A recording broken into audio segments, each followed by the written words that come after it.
Okay, I'm going to admit everyone. Super.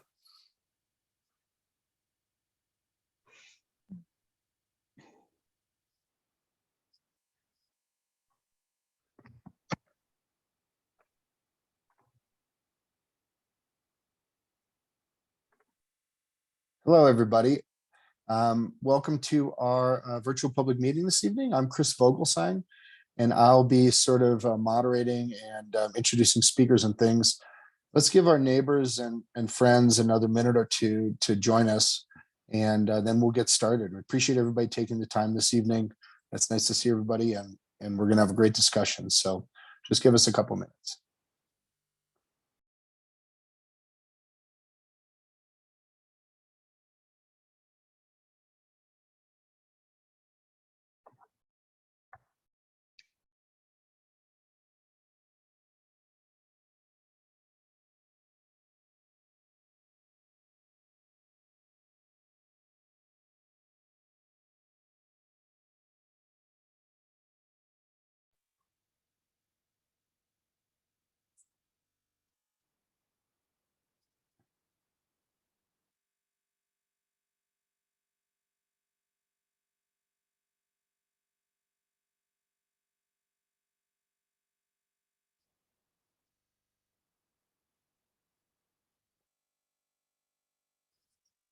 Okay, we'll just give maybe another 30 seconds for our neighbors and friends to join us, and then we'll get going with the meeting. Thanks again for showing up.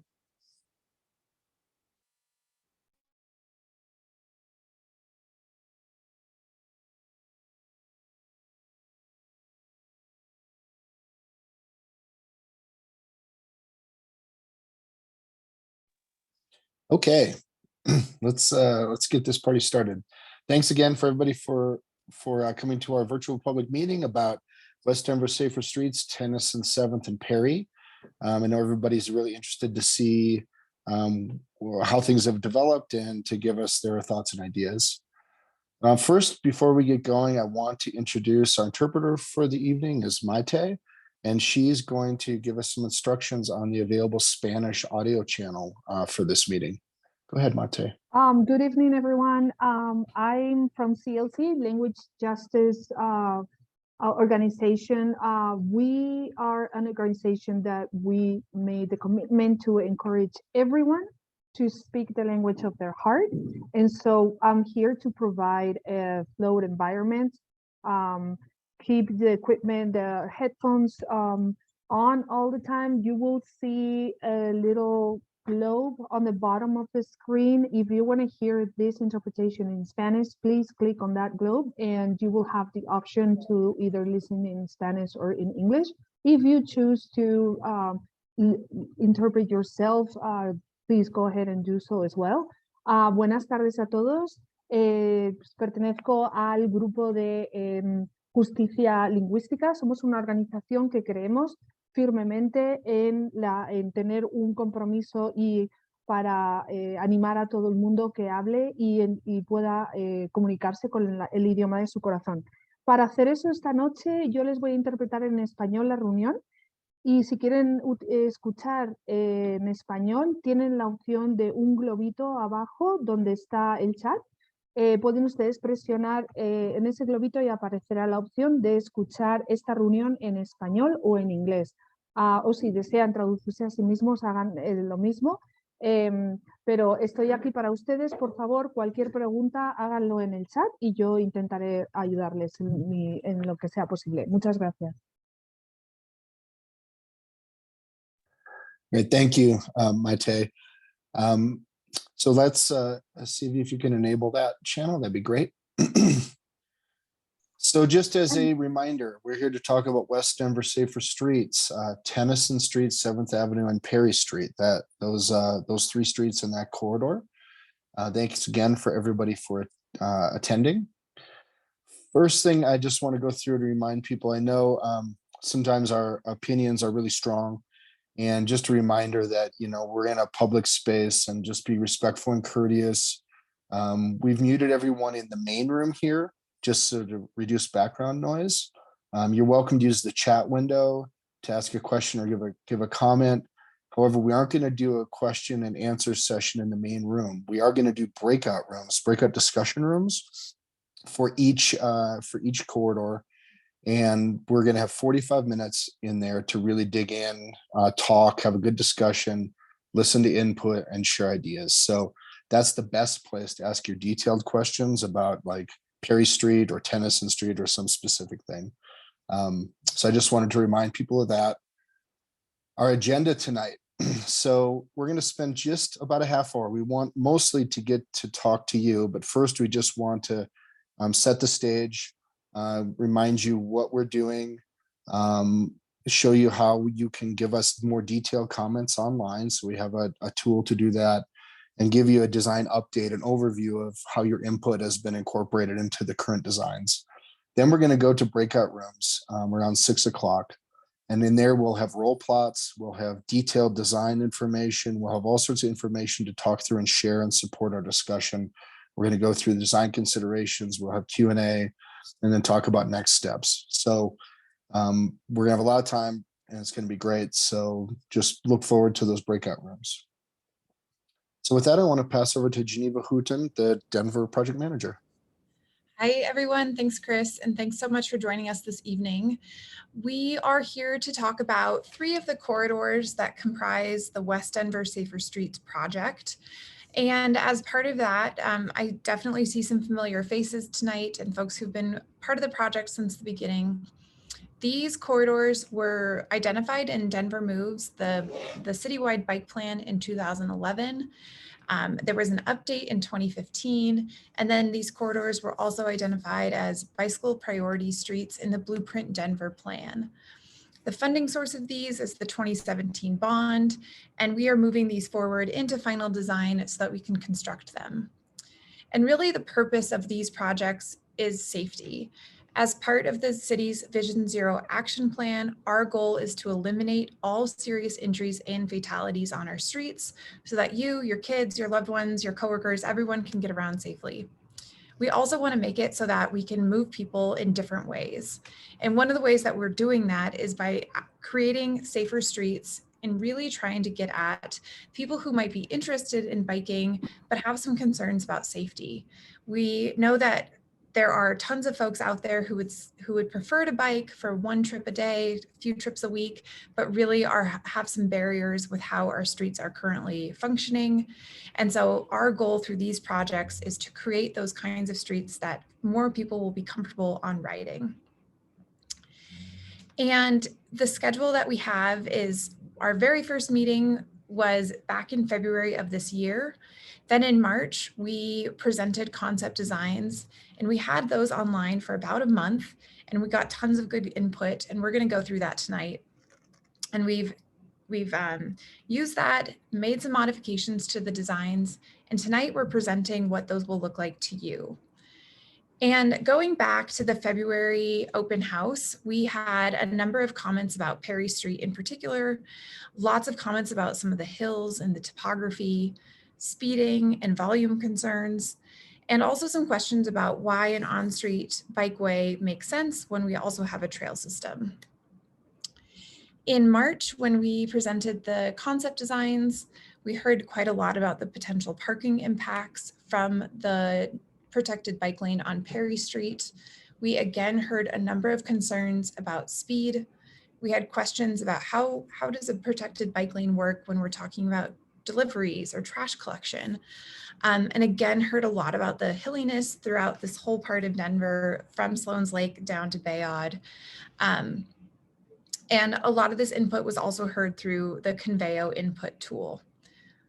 Next slide, please. Back to interpretation. Yeah, just as a reminder, if you've joined us in the past couple minutes, we do have a second audio channel available for Spanish, and the instructions are up on the screen in English and in Spanish for you to join that channel. So I'll just leave that up for a few seconds here in case anyone joined late that wants to hear it in Spanish. Great. Okay, so just to kind of kick things off, I think some of you are familiar with the concept design. We use this tool as well. So we've made, we've made the 60% designs available online through a tool that's on a platform called Conveo. And we would just want to spend 3 minutes for new people that haven't been there before, showing you how you get there and how you leave a comment. I'm going to have Kevin Rangel give us a little demo. I'll stop sharing, Kevin.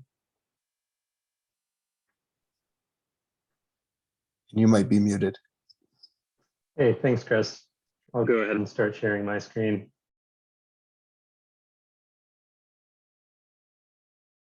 Okay, can everybody see that? Not yet. No. Alrighty, how about now? There we go. Yes, sir. There we go. Great. Good evening, everyone. My name is Kevin. I'm with OV Consulting, and I'll be giving you a quick demonstration about how to leave a comment or a question in the Conveo website. So the first step is going to be navigating to the website, and you can get there at this URL. It's bit.ly/WDSS comment. You'll go ahead and hit enter, and then we'll land in the home page. And I'll briefly go over the information that's included on the home page before we get into leaving comments. So here you'll see a bulleted list of the different corridors included as part of the WDSS project. You scroll down and then you'll see the 60% designs. These links will take you to the designs for the specific corridors. Scrolling down a little lower, we have links to the meeting recordings for open house number 1. We have these in English and in Spanish. And then lastly, we have some contact information for getting in touch with the project team. So I'm going to go ahead and go back up, and we will go to the North Perry Street 60% design. So you can view the design by just clicking on the link here. And alternatively, you can also get there by scrolling and hovering over West Denver Safer Streets. This will bring a pull-down menu, and then you can get to the different corridors pretty quickly. So for example, I just click North Tennyson, and then I'll go back to North Perry. At the top of the screen in blue, you'll see a description of the bicycle facility type. And then down here is where we'll get to the actual design itself. So this is where you're able to view it, as well as leave comments.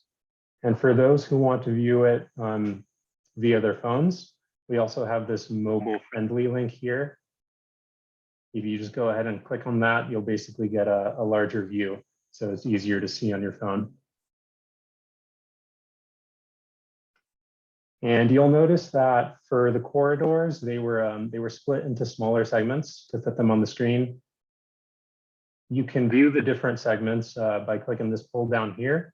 So for example, we're at North Perry, and we split this one into 3 segments between 7th and 5th, between 4th and 2nd, as well as between 1st and Bayard. You can also scroll down and hit next and previous to look at the different segments here. And as you can see, it's pretty small right now, but on this panel here, you can click to zoom in, and you can take a look at the concepts as well as read the notes there. And if you hit drag, you can just move around and take a look at different parts of the corridor. And here we'll get into leaving a comment. So if you go ahead and click that comment button, you'll see that your cursor changed to a gray plus icon, and you can click anywhere you want within the map and leave a comment. And so that'll basically pull up this pop-up window here where you can put your name in, your email as well if you'd like to share it with us, and then you can put in your comment here in this text box. You select whether that's a suggestion or a question, and then you go ahead and hit that checkbox for indicating you're not a robot, and then you add your comment. And I have a demo one set up here so we can see what that looks like. So as you can see, it pops up with the question tag, since I indicated it's a question instead of a suggestion. And what you can also do here is you can reply to comments posted by other people. You can also like and dislike. So you can interact with your community members. And please remember that the comments that you post are public.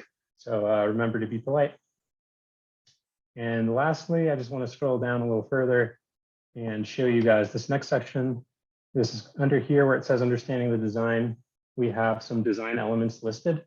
So for example, here we have curve extensions.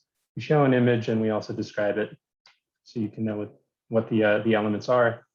And then we have links to the meeting recordings for open house number 2 in English and in Spanish. So that concludes the demonstration. If you do have any questions, feel free to drop those in the chat and we'll get back to you. Thanks, everyone. I'll go ahead and stop sharing my screen now. Great, thanks, Kevin. Super. So I'll grab the screen again when you're done.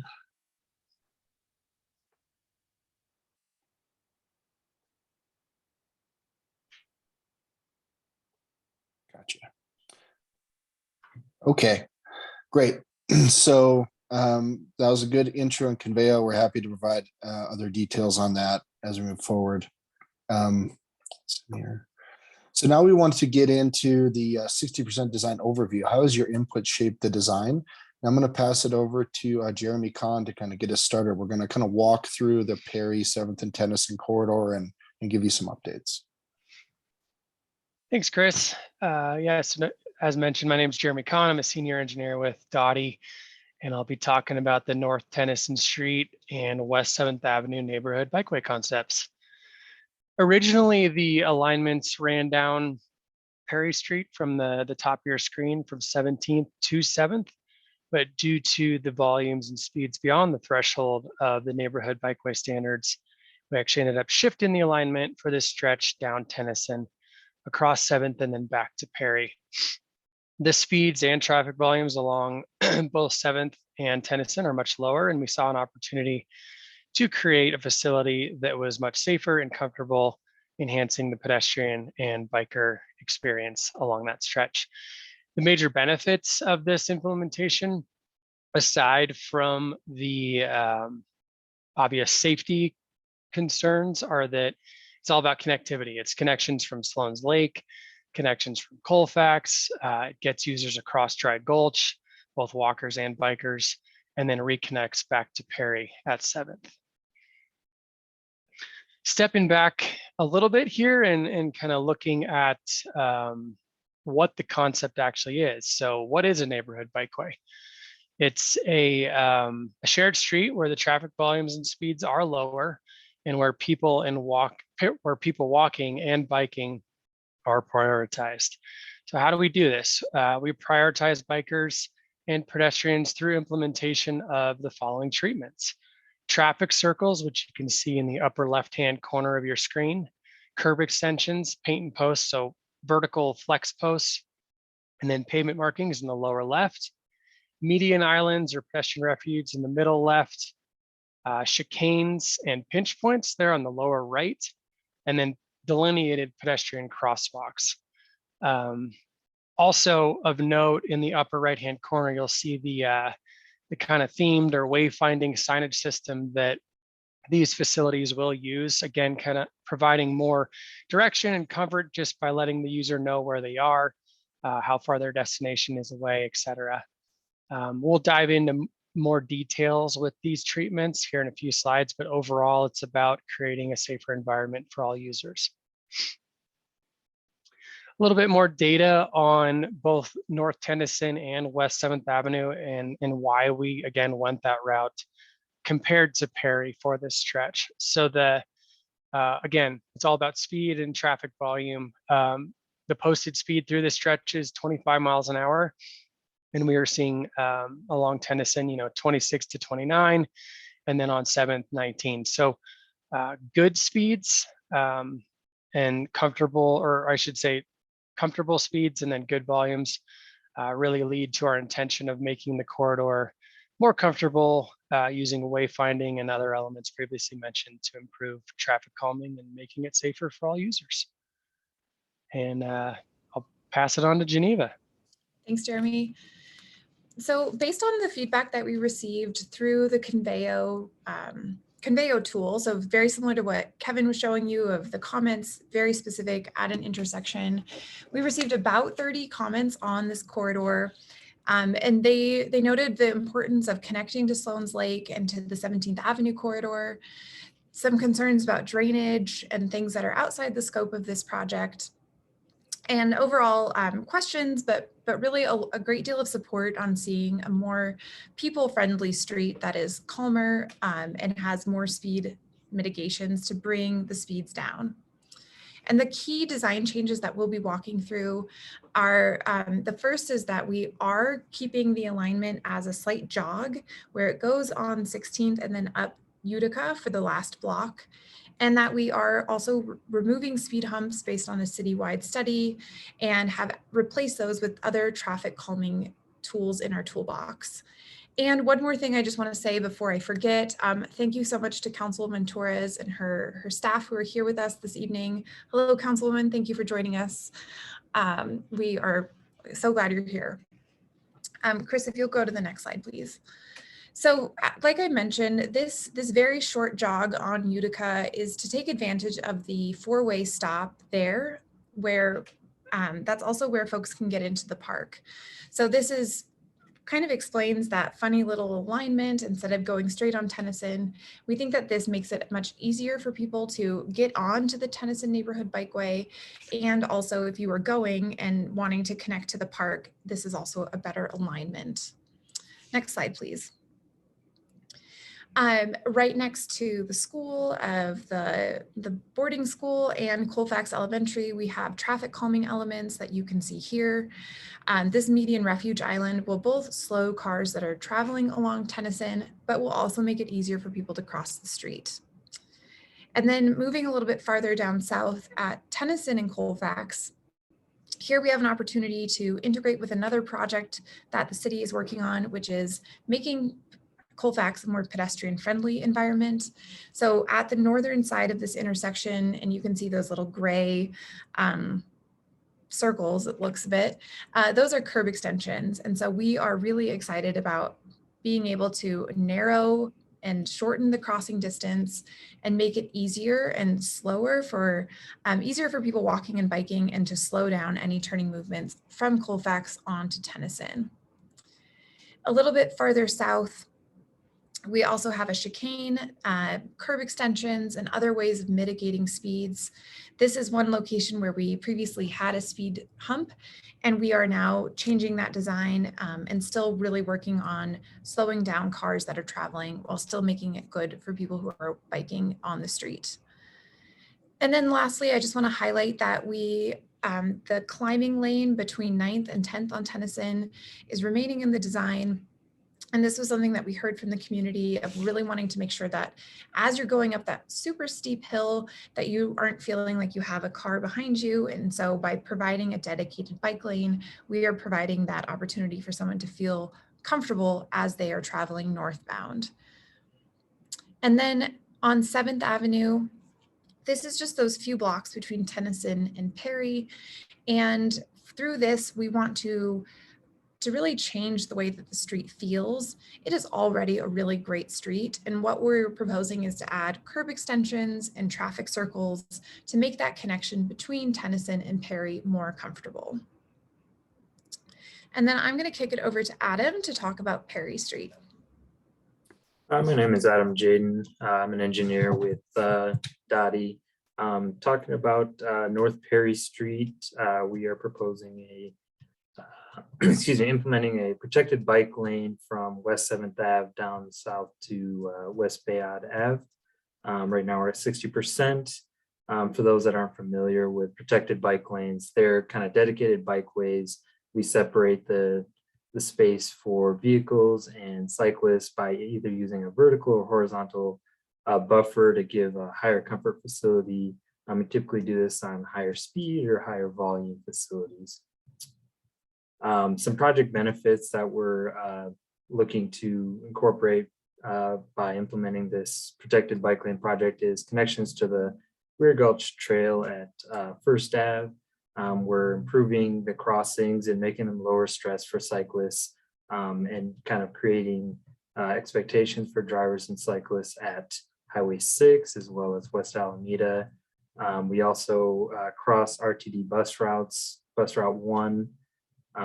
And as I mentioned earlier, the low stress bikeway of having, bikes separated from vehicles, and it also kind of reduces speeds as well.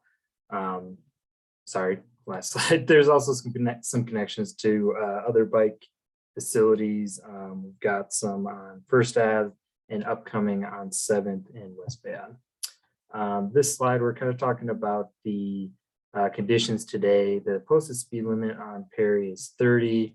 We've got some speeds ranging from 23 to 30. You can see we're on the higher end of the volumes with 4,000 to about 6,100 vehicles per day. We got parking utilization counts. We took counts about 5 to 6 a.m. Those came back at about 17%. Kind of shows, where we're going to be removing parking, that we have collected data to show that the utilization currently. On the right is kind of a graph showing how we determine which facility to use based on vehicles per day and speed. We're right on the border there. We do have some vertical changes in elevation, things like that make a protected bike lane necessary. And down below, you can see between 7th and Bayard, we have 136 crashes from 2015 to 2019. That's about 151 crashes per mile. The segment is a little bit under a mile there. And, down below, we've got the crash rate for bikes, which is 4.4 per mile, and pedestrian crash rate of 3.3 per mile. Those are quite high for the city of Denver and really shows the need for a safer facility for all users, reducing speeds, as well as creating that separated facility for bikes. And I will kick it back to Geneva. Awesome. Thanks, Adam.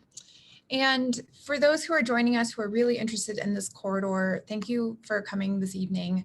Know that we heard many comments on Perry from folks who say this is the best thing. I'm so excited for it, to others who say this is going to have some pretty significant impacts to me and my family. And we did receive a number of comments on Perry Street, certainly more than on Tennyson or on 7th. And overall, I would say that the comments were support for wanting to have a very clear north-south connection over 6th Avenue and wanting to feel safe on Perry Street. We heard a lot of concerns about speeding, whether you are driving and you're feeling that other people are speeding, you're trying to cross the street, whether you live on Perry Street and you are also seeing cars go speeding by. And then we heard a lot of concern over parking loss. And the key design changes that we will be showing you this evening, one is between, actually, why don't we just dive into the visuals? I think it'll be a little bit easier. Thank you. So this is what the protected bike lane is looking like, where we have a dedicated space for people biking with a buffer, with a vertical element, whether that's curbs or a bollard, and then the travel lane itself. And this is the alignment that we have from 6th Avenue down to Bayard. Next slide, please. I did see a question in the chat as to why this particular block between 6th and 7th isn't more protected. And one of the key changes that you'll see is that we did have a protected bike lane on one side of the street and a shared condition on the other in the previous concept design. However, because of the speeds and volumes, because of the crash rate, we wanted to make sure that we had a dedicated space for people traveling north and south. And because of that width, it's narrower here than it is south of 6th Avenue. We can't fit in anything else. We can't remove a travel lane, and we can really only fit in a bike lane on either direction going north and south. So this is a difference from what we had in the previous concept design. And we did have a number of comments on that particular design previously saying, this isn't going to work for me. I wouldn't feel safe. Can we please just have a dedicated bike lane? So that is the change that you'll see there. And then at Perry and 7th, we heard a great deal of concern about the diverter that was included in the previous design that would have prohibited through movements on 7th Avenue. It would have made it a little bit easier for folks who are biking to take a left-hand turn. but understanding that this particular part of the city has a number of challenges because of 6th Avenue, we wanted to make sure that cars would be able to access all of 7th. And we also want to make it easy for people who are biking to cross the street. So you can see that we have a 2-stage turn box, and we have made some other edits to this particular intersection that we can dive into in the breakout rooms. And I'm going to hand it back to Chris. Super. Okay, so we're just about right on time, 6 o'clock. So thank you everyone for being patient. We did want to just kind of set the stage for our discussion. I've seen some good questions in the chat, and a lot of them are going to be great questions for our discussion rooms and our breakouts. So here's what we're going to do. So we have set up 3 breakout rooms for this evening, and one is for Perry Street for residents, so people that live on or near the corridor. We want that community to be able to chance to really talk and give us their feedback. So there's one breakout room for Perry, one discussion room for Tennyson and 7th for residents that live on Tennyson and 7th to come and give us their thoughts. And then there's another room for non-residents. So it's more like a general discussion. If you're interested in the whole corridor, you don't live on or near any of the alignment, we want to have a space for you to kind of share your thoughts with us and feel free to give us your input. So there's a couple things you're going to see. So number one, if you are a resident that lives on or near Perry, you don't have to do anything. You just stay right here, and we are going to continue the discussion in this main room with you, okay? And the reason for that is so we can continue the Spanish language interpretation, which is only available in the main room. So we're going to keep Perry here. If you are a Spanish speaker and you wanted to talk about Tennyson or 7th, please stay in this room. Just stay right here, and we will be able to help you.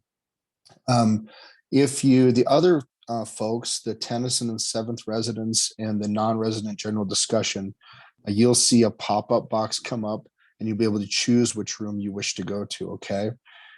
So choose the one that best fits you and your interest. Room leader will join you momentarily to facilitate. If you get lost or need help, just ask for help in the chat. We can help you get where you need to go. And then from those breakout rooms, we are not going to regroup all back here again. We're going to have our discussions, and then we're going to share next steps and kind of end each meeting, each breakout room from there. So CV, would you please activate the breakout room? And remember, if you're a Perry resident, please just stay put, and we will be right here.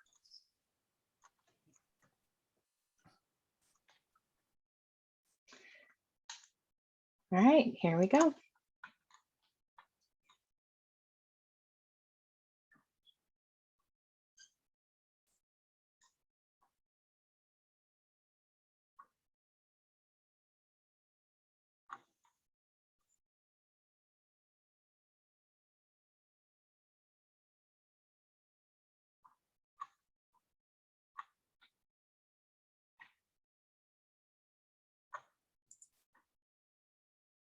Excellent.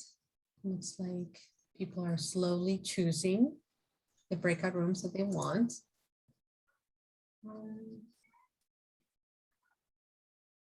Just give me. If you are just joining us, please, if you are interested in Perry or you need Spanish language interpretation, please stay in this room. If you are not interested in Perry but would rather talk about Tennyson and 7th, please select the Tennyson and 7th breakout room. And if you are if you want to go to the general area room, if you are not specifically interested in either, please go select the general area meeting.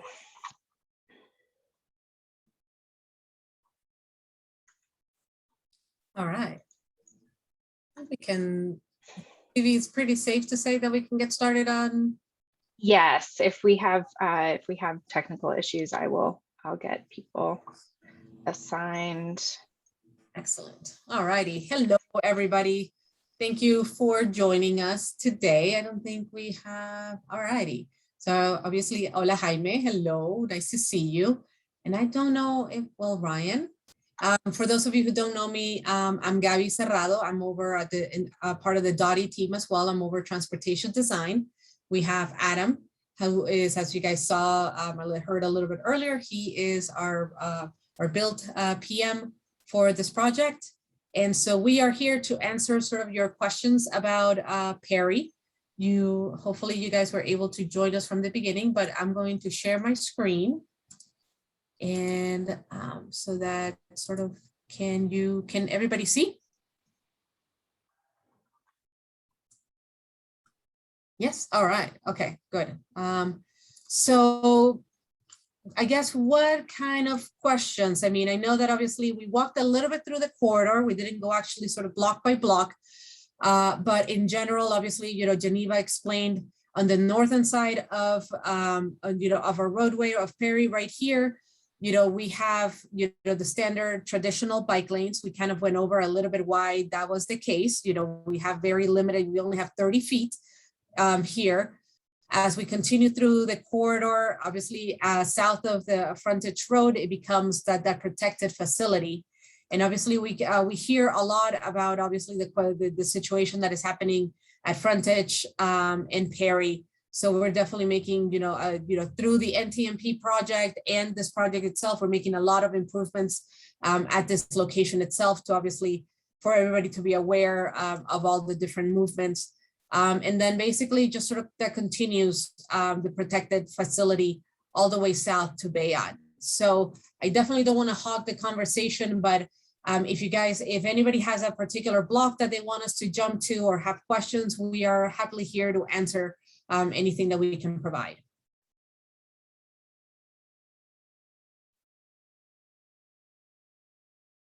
Anything, anybody? Or do you guys want me to sort of just walk through the corridor? And feel free to unmute yourselves. Yeah, I was going to say, feel free.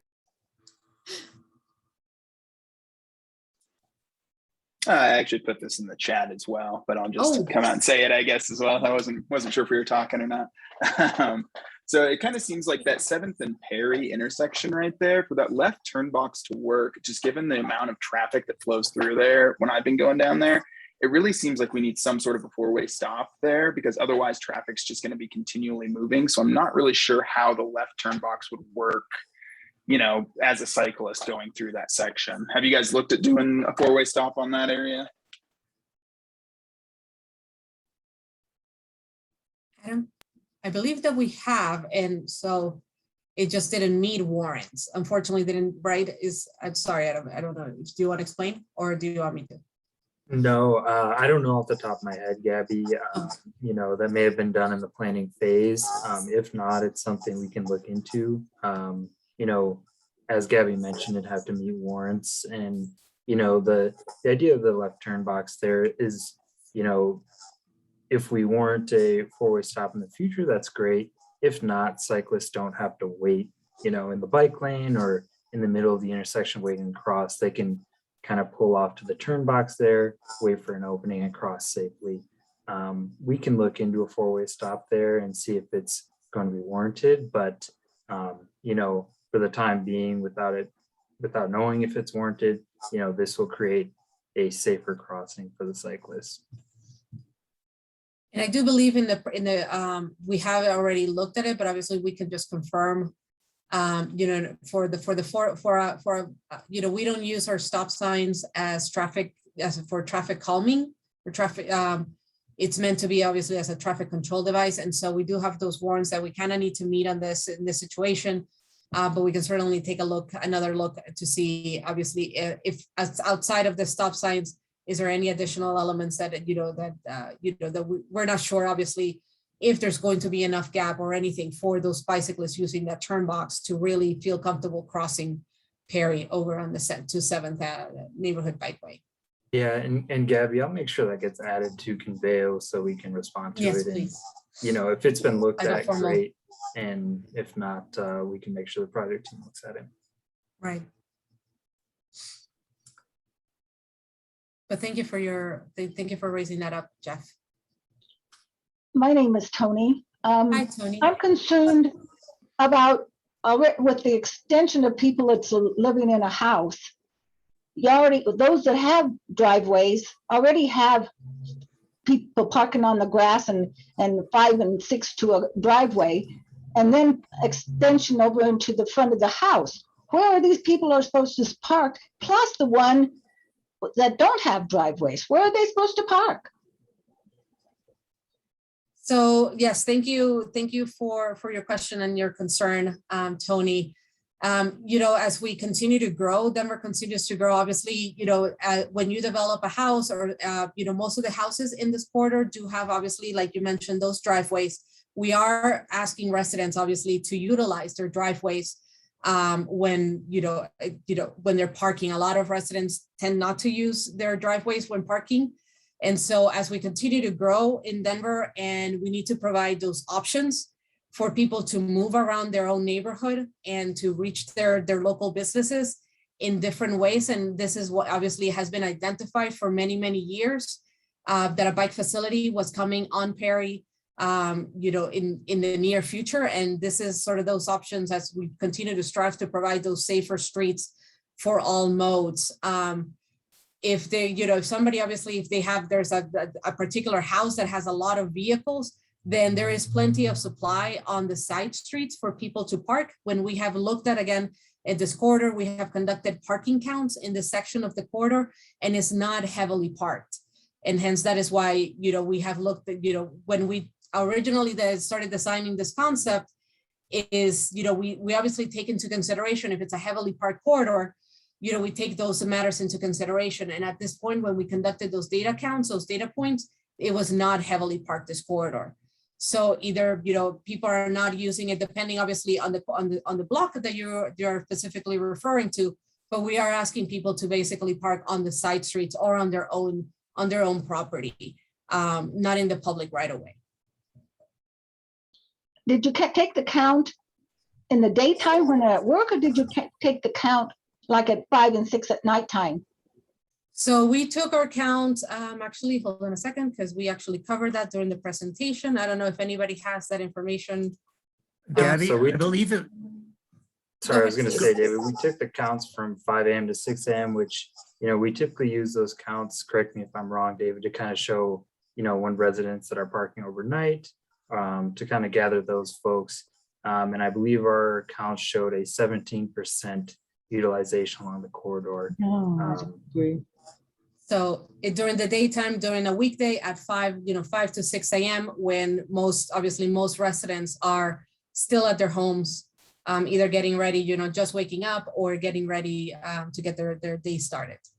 Are you going to do away with violations for parking on grass? Because that's what they're doing. That is something definitely we can bring up. Obviously, as a concern, that's part of an ordinance that requires a lot more. Obviously, it's not something that DOTI controls, is City Council. So that is definitely something that we can ask and just bring up. City Council put in those extra 5 people allowed, and you talk about all those 5 people having vehicles, plus the 3 of them that are already in the house as homeowners.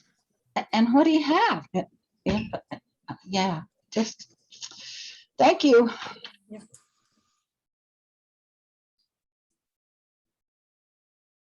Anybody has any other questions, or do you want me to go to a particular block? Oh, I have something to say. Yeah. Hi, Jaime. Hi, everyone. Hi, I'm Jaime Aguilar. I want to put my hand down. Sorry. Oh, sorry, I did not see your hand. Sorry, my bad. I guess my questions, I put one in the chat, and I guess this question's related to it too. And I'll put it again in there. You know, like you're talking about data points, like what, like I'm just concerned about how this feels as a resident, because it's like the route, you know, we hear a lot about the data points, but we don't hear about the data points that come from like humongous streets like Knox Court, for instance, right? And I'm having trouble answering other neighbors' questions about like, why is Sloan's Lake the destination and such? And so, you know, so back to the data points. Sorry, I didn't mean to drift off too much there. My question was concerning or regarding, I mean, are there data points like if Tennyson were to go all the way through and have that straight, you know, T Street, north-south axis, going, because that could influence our neighborhood planning that we have going on right now. And then also the Knox Court data point. So I just kind of wanted to know, like, what other data is there that you looked at regarding not only north-south, and I want to introduce a conversation of east-west from these Barnum and Villa Park specifically after that. I don't mean to clog the questions either. No, absolutely. So hold on, let me actually, because I have, obviously, let me go over there on Google so that we can take a look in particular. Obviously, right now, this one of the main reasons, obviously, we have limited that north and south, limited access because we don't have that many bridges, right? That cross over on 6th Avenue themselves. So we had to, hold on. So let me go over here. Hopefully you guys can see it. All righty. So here we have, so we basically, we switched it over on Tennyson. As you guys can see, obviously Tennyson does not have, that connection, over US 6. Basically the next connection that is available is, basically Sheridan Boulevard. So Perry is basically the only connection.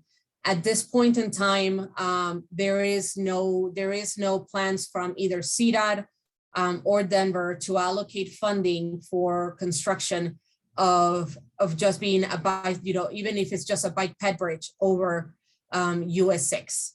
So giving, obviously, given. I think you're missing the question. Let me rephrase it. Yes, please. Okay, so as you talk about the future in your responses to neighbors about the future of Denver, the future of what we're doing, these future spaces are being planned right now. They're being proposed to be included in planning, and even to the way that the current existing trails can be improved to continue through to go east and west. And so I'm asking about where other data points collected beyond what you keep showing us, that like Knox Court and Tennyson, continuously. I know CDOT doesn't have anything planned. There's no funding. We can talk about that, but we're still planning, right? So, and I think, and the reason I'm asking, just let me finish, because the reason I'm asking is that when we voted this in, right, I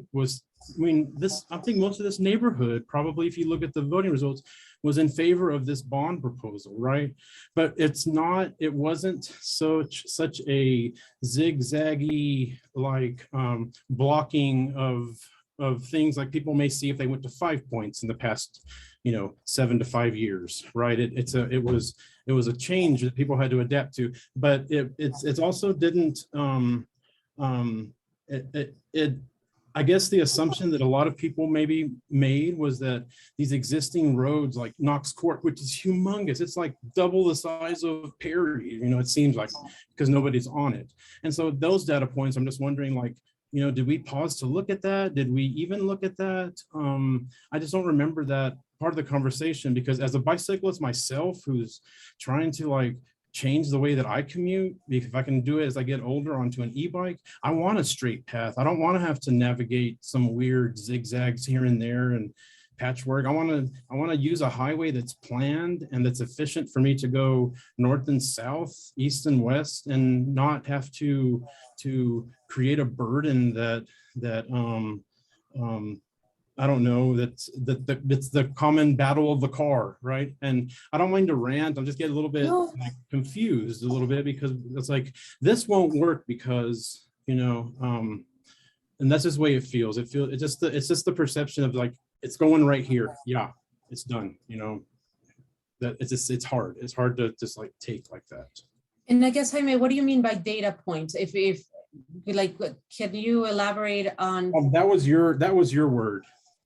Data points. And so I was seeing if there were additional data points that were collected on Knox Court, other throughout Tennyson, and that's what I'm asking. And gotcha. So basically, so yes or no? I understand, it's, when we were looking at Perry, did we analyze other corridors to see if better matched or if it was easier to implement?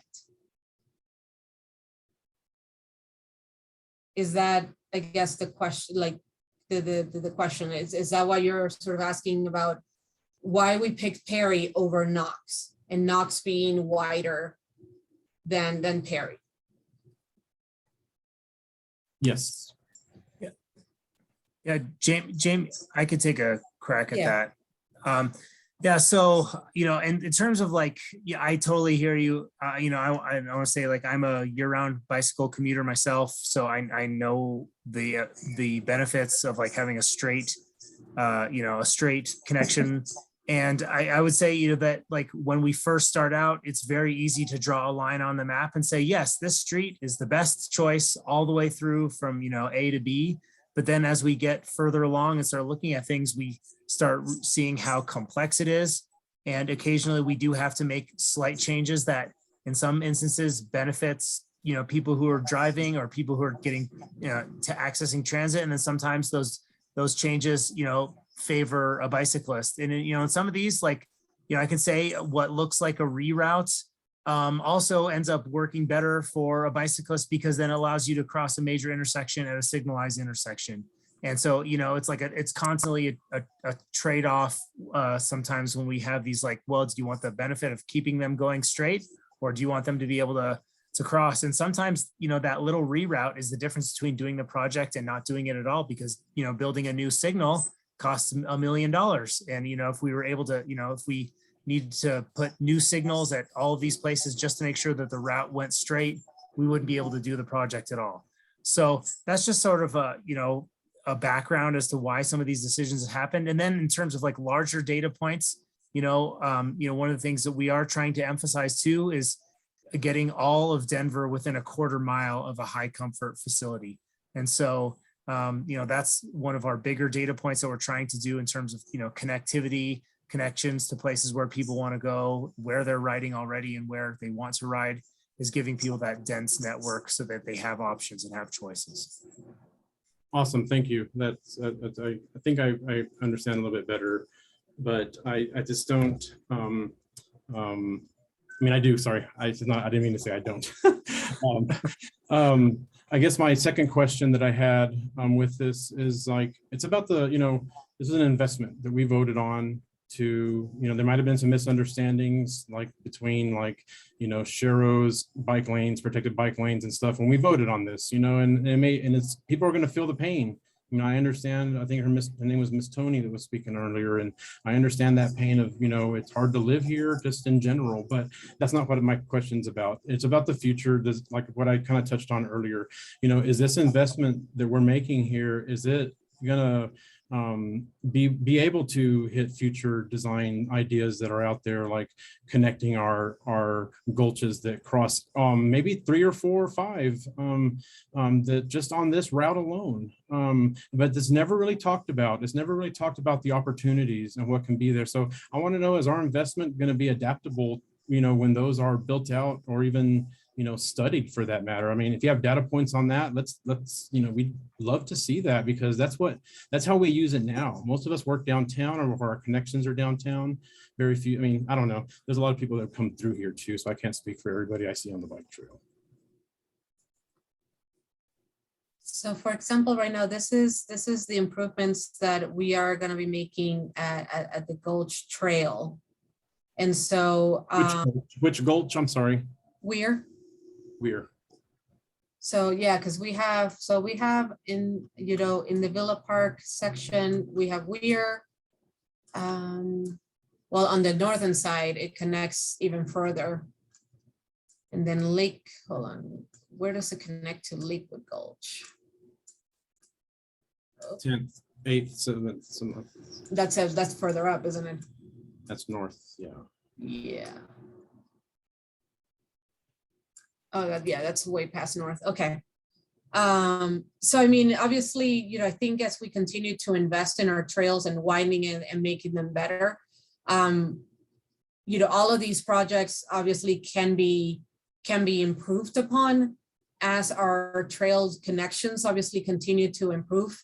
Now, if, for example, Jaime, if you're seeing something obviously that you would like to call out even further here, as in like trying to do, can we establish an RFB or anything additional, like here at this, you know, at the trail crossing itself, then maybe not through this particular project, we can may be able to fund, but maybe through that NTMP that we're trying to, establish, right? The different projects that we're starting to establish, or other elements, we can certainly try to figure out a way to enhance those trail crossings.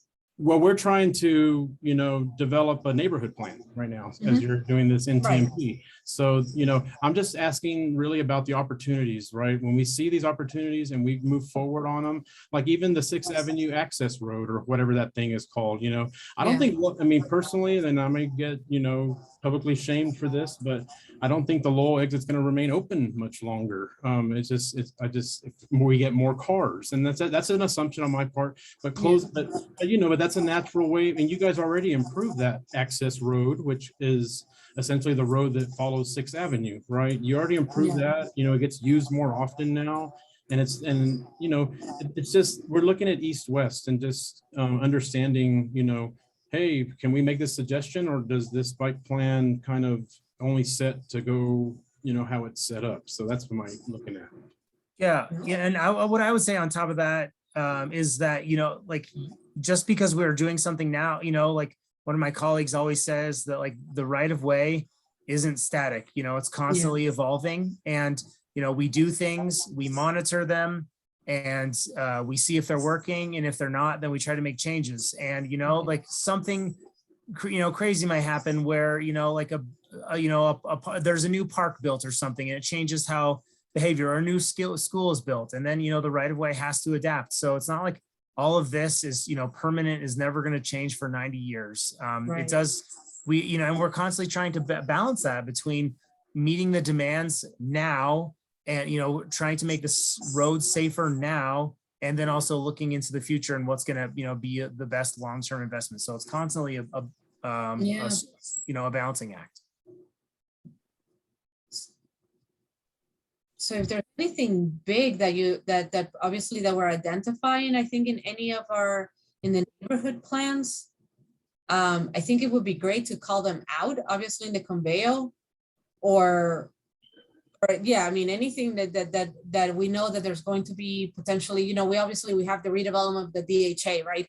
Housing, but this is, is that going to incur a lot more, east-west movements of people, of bicyclists, of cars in a particular road? Like, I think we need to just call it out, because like David said, is, all of this is, it's not static. I mean, we will make changes, we will tweak things as we move along, but just because obviously our land uses and our neighborhoods are changing, are constantly changing.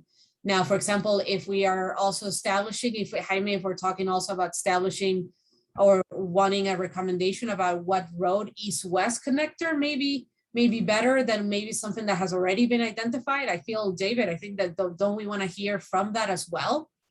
Just because as we continue again to, we're doing this north to south, vertebrae, column.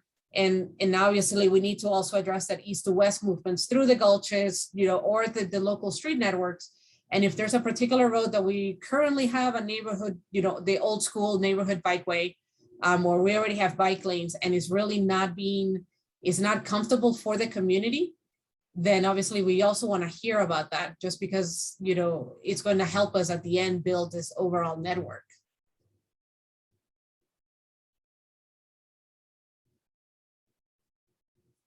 I have two questions. This is Tony again. Hi, Tony. Yes, please. Did you ever consider making Perry and some other street, FY, for example, Knox, any other street, one-way streets, so that the parking wouldn't be impacted? And or my second question, or second part of that, is concern, even right now, when we have snow, the plows come down and plow that onto our sidewalks. I've already either paid somebody, or I myself, as a 76-year-old occupant, go down there and shovel to keep the sidewalks clear for the kids. Mm-hmm. Am I going to be faced with this constantly? This is not fair. So actually, I will probably say the bike lanes would probably help with the snow plowing, because obviously when the traditional snow plows come along, obviously the bike lanes create that separation, right, between the adjacent sidewalk that you currently have, and the and the actual travel lanes where the plows would go. Don't they plow the bike lanes? Yeah. Yes. And to Okay, add and so on all of that heavy ice gets plowed back on the sidewalk that's already been shoveled. And then I have to go down there again and shovel that ice again. Yeah. So, Tony, like Gabby was saying, I could add some context on that. So, the speed at which, this equipment goes, now it's going to not be able to, plow right up against your sidewalk. So they'll be focused on moving the material out of the drive lanes.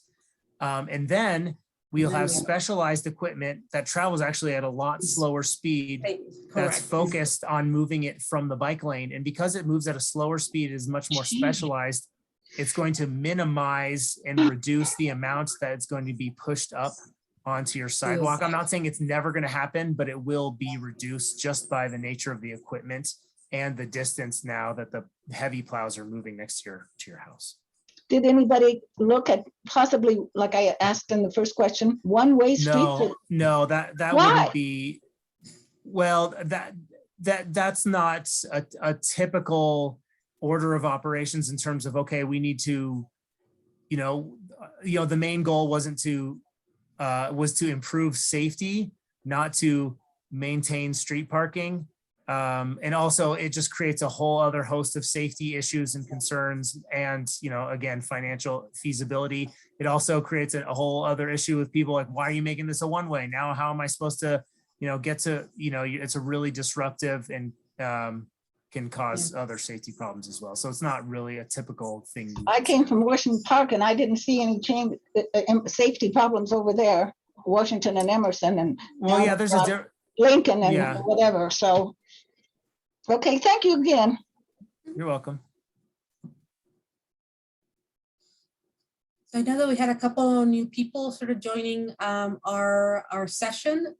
So feel free to please unmute yourselves and basically, let us know if you want to go to a particular block or you just have a general question about the Perry corridor. This is sort of more like an open discussion. And if you want to discuss the general area, or if you want to discuss Tennyson and 7th, there are breakout rooms for those. So I can move you there, or you can select the breakout room option on the bottom of your screen. Or if by any chance, si tenemos alguna participante en español y quiere hablar de cualquiera de los otros, de las otras calles, por favor déjenos saber.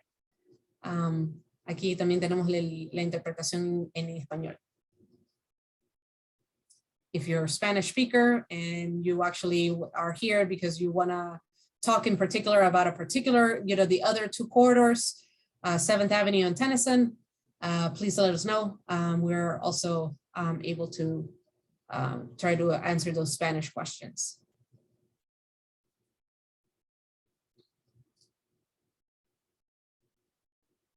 No other questions? Yeah, I did have one more. So what's the current switching methodology for the signal on 1st and Perry? I think it's sensed. Is that going to be changed, or are we going to add a like pedestrian area? Sorry, a cyclist friendly button if it is? Ooh, that is Adam's question. Are we adding a bike detection camera on 1st? Let me double check that. 2 seconds. We are trying to add those, obviously as we continue to build out the network. We are specifying sort of those particular locations, right, that they are desperately needed at, like for example, like 35th and Federal, like that those type of really big intersections. So Adam, by any chance, are we doing something like that here? Yeah, Gabby. So I think, based on what I'm seeing in the design here, we're not showing a button or a detection camera because it's a protected bike lane and gets added to a priority location. So it'll be added as signal money becomes available to add the bicycle detection cameras to this location. Can we add that in the conveyor as a question and or as an LPI, because LPI is also intervals can also help. I was going to mention, if until a bike signal can get installed, we'll typically add time for the cross street that automatically comes up rather than, you know, needing to be triggered by a car or anything. That's part of these projects as well. So time will be dedicated for Perry at this location to allow bikes to cross if they're unable to be detected until that camera becomes available.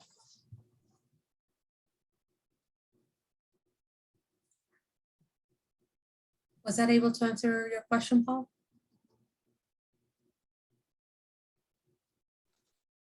Yep, no, that sounds good to me. I have a question about just like in general about Perry, like, you know, as one of the neighborhood leaders and someone that has to answer emails on voluntary basis, as a volunteer, I'm sorry. Where is the most impact to residents, you know, with this plan happening? Like, you know, is that something that you guys, you know, like just to give us a heads up so we can help, like really help them come up with solutions, or, you know, like Miss Tony said, there's no driveway. Like, how can we help find them grants to not, you know, have to like, you know, have to walk all the way down the hill in the snow to park and come back, you know, after bingo or whatever, you know. It's like, I'm just curious if you guys have that type of information, like for us community leaders to help, you know, understand that we might get questions or concerns about that if, or when this gets pushed through on us. Yeah, I would say the closest thing we have to that, Jaime, is the like ADA parking. You know, if a property did not have any parking on their property, then they could apply for an ADA, you know, parking permit. What if you become ADA? Like, what's that? You have to be ADA like right now? Like, what if I? That's correct. You have to, yes, you have to have need for, you know, an ADA spot and have like no right now, parking. not in the future. Like, you couldn't get that exception in the future, or can you? No, you have to qualify for it to apply for it. Right, but like right now, not right. But if somebody becomes ADA, receives a decal in 2 years from now, I guess, Jaime, that's that your question? 2 years after it's built. Yes. Yeah, and their property had no parking on it. Then right. You know, that's something that, like, so you know, that's the closest thing. Yeah. Our ADA parking program right now, recently, about a year and a half ago, changed the rules where if somebody that it has obviously a disability decal for their vehicle, they would qualify for an on-street parking spot only if they don't have a driveway itself. So, you know, in those cases, let's assume that there is somebody in the corridor that basically doesn't have a driveway that gets triggered. Then at that point, obviously, they would have to go through our ADA program, and at that point, we would have to sort of like, you know, figure out how we can potentially retrofit the bike lanes for, you know, for potentially a spot. But again, or alley parking, they can't have access to alley parking either. Right. Or, it's very you know, strict. Yeah, and they couldn't have like adjacent, like they couldn't be like up on the corner, and it like they could park on the corner but not on one street. So there's parameters around it, but there's not like grants available to help people, you know, not that I'm aware of. When they have I wasn't relying on you guys to do that, because you only deal with the street is what I was told. So you know, we would mobilize. I would help. I mean, that's what we do as neighborhood organizations. We help people find those resources. So, you know, it doesn't exist yet, right? Like, I don't. That's true. And we're looking right now at, you know, the current things. I'm just, again, back to my question. You know, I raised some concerns and didn't really get a response about the outreach that's been happening, especially to the neighborhood organizations. This has more been a voluntary to get information type of process, as this meeting was announced and other, you know. We have sent, obviously, you know, we've sent out the mailers and flyering on the houses along the corridor, but have you? To the neighborhood organizations, right? And then, can I finish? Because I know that I know what you're saying, and I already hear it coming out, but it's not what you're gonna say, and it's related to these impacts that I asked about, right? Like, I just want to just make it clear that, you know, Content in the Neighborhood organization helps us help you and helps us help our neighbors, you know, to help find solutions to their problems and their issues. So, you know, the neighborhoods aren't included like other licensing and other city organizations, and you're probably not required to, or whoever your contractor is not required to notify us, you know, of these meetings. I found out this from this meeting from Athmar Park resident private group that happened to ask about it, and you know, it wasn't even on our radar. And so unless you subscribe to it, which are, you know, of course, bicycle advocates, and you know, and it's not, it was like a, it's like the liquor license place. We don't even know that what the city's doing unless we ask. Like, they're not required to like tell us, but we can. It's just frustrating, you know, to not be able to answer questions or, you know, dispel rumors or whatever. And I just want to bring that up because, you know, this is going to happen. I'm not here to just like anti-bike lane. I just want to be able to give solutions to people and get data from you guys. And it doesn't seem like we've gotten that. And I'll just stop, but thank you. No, and I guess on behalf of the team, we sincerely apologize. You know, as an RNO, I thought that you guys were already included in our email blast at the beginning of all this process. You know, we identify all the RNOs and the emails that the email database of the RNOs, and I thought that we had included you. Yeah, we can verify that. We'll double check. Certainly verify. If you have not been receiving any of our communications, that's a severe issue, because we really thought that you guys have. And obviously, if you no, we haven't been. We have 2 emails. We haven't been receiving these regular communications. That's a huge thing, especially for this one, for this meeting particularly. And thank goodness for our bicycle advocates who are on the list, who signed up voluntarily, right, to your subscriptions. So yeah, for RNOs, for private emails, we have to, you have to sign up for it. You know, we can send you we can try to post it as much as possible. But at the end of the day, for private emails, the private citizen has to register telling us, yes, we want to receive information. For RNOs, that general email that when you register as a neighborhood association, that, you know, we automatically grab and we already add it to our database. So if you have not been receiving anything, then obviously there's an issue right there. And then also I thought that our communications team had posted it on, you know, on Nextdoor, and then on the Facebook page for Villa Park, for the neighborhood itself. So obviously then we need to check on that if you have not seen, you know, if you had to find out from Athmar or their advocates. Yeah, and then I was sending people to the website and there wasn't even a time on there. And I just, you know, it's just like, you know, you send emails to whatever it was, bicycle at, I don't remember the email address, and you don't get a response. It's just like, come on guys, like, we're trying to help you. And, you know, it's just like, it just feels like 6th Avenue back when they made that. I'm sure the neighbors were just upset because they took the best piece of property and just put their highway right on it. Top of the hill, flattest part, right? You know, so I just don't want that. I just want to know the perception that's from my view. Okay, no, thank you for bringing that to our attention. And again, I am very, very sorry then that we have not, we have the wrong email in there. Because we pretty much have blasted, we have sent announcements, you know, for the last month about this meeting, and it's very concerning that you have not seen any of them. So we have about a minute left. I'm gonna, by any chance, anybody has any questions about Conveyo? Again, actually, sorry, I'm gonna share again. So right now, technically the meeting, we're ending the meeting, you know, right now. You don't have to go back to the main. Well, we're already in the main room, but we need to obviously please provide the team all of your comments for the 60% design. Basically, this is our last opportunity to obviously make those changes to this design.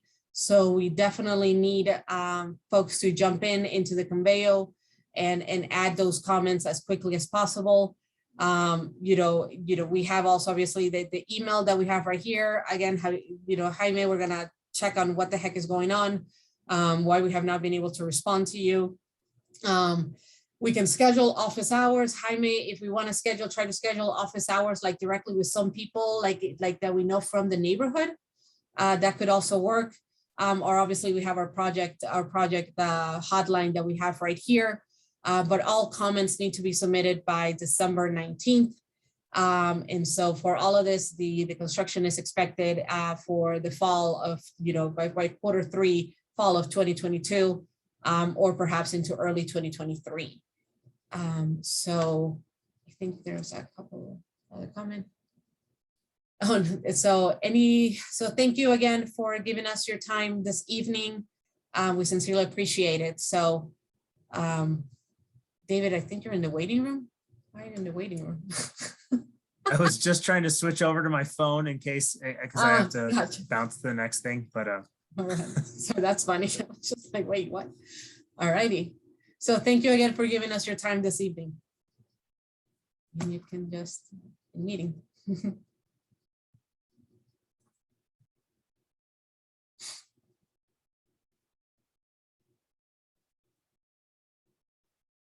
I'm going to leave this room and the breakout rooms open until 7 p.m. So if anyone wants to stay, if anyone wants to stay or move to another breakout room, you certainly can. But they should be moving into this same next steps. Okay. Yeah. Then I'll just leave this one in here. Yep.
I don't know what to do.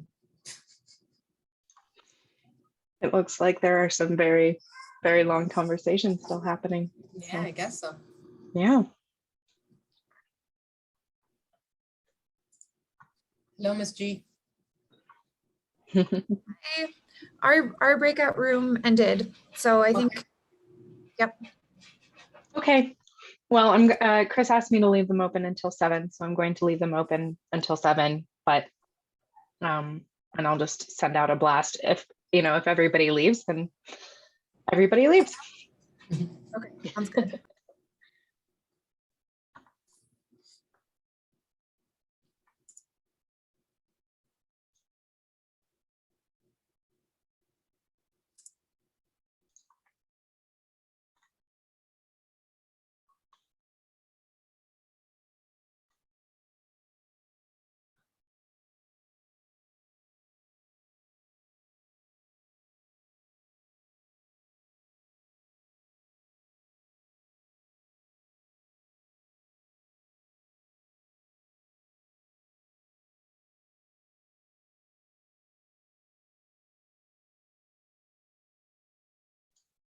It looks like someone may still be in the general area room, Geneva. Never mind, he just left. Okay.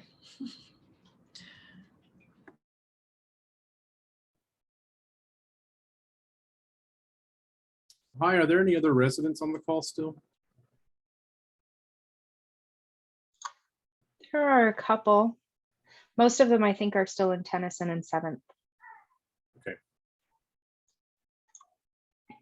We're actually just going to end with all of the individual breakout rooms. And so it's once we're done here, you can go to Tennyson and 7th or head out, whatever. Oh, no, I'm makes here you to listen. happiest. I'm here to listen in case there's Okay. situations. I just wanted to make sure I can be able to hear it firsthand instead of going back and recording. Yeah. No, if you want to, it looks like Tennyson and 7th is still having a conversation. So if you wanted to head over there, you certainly could.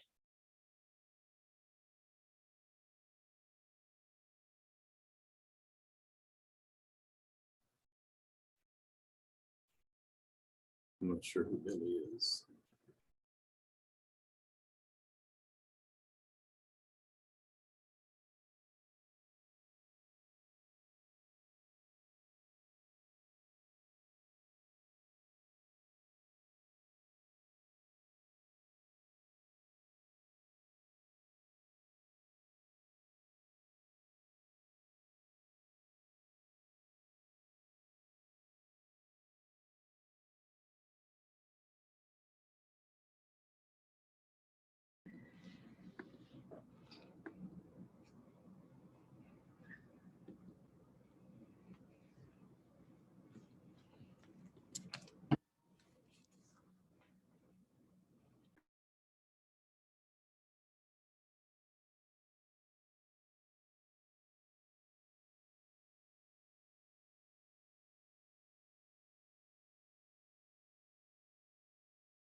Adam, Gabby, Taylor, if you guys want to take off, I can stay here.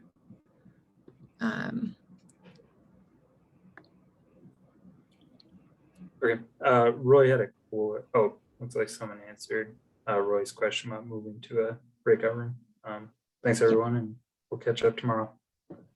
Okay, thanks. Yes, and Roy, just a quick reminder, so tonight was not a meeting about Tennessee, that will be tomorrow evening.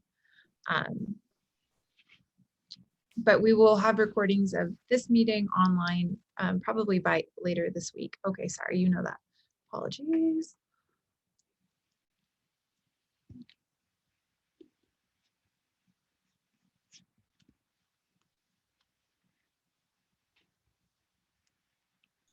Roy, I did just move your assignment, your room assignment, so you can move into that whenever you're ready.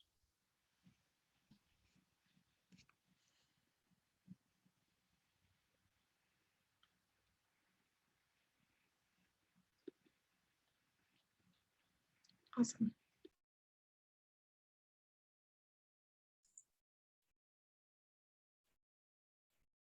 All right, I'm gonna go walk my dog. Have a lovely evening, everybody. Have a good night, Gabby. Thank you. Yeah.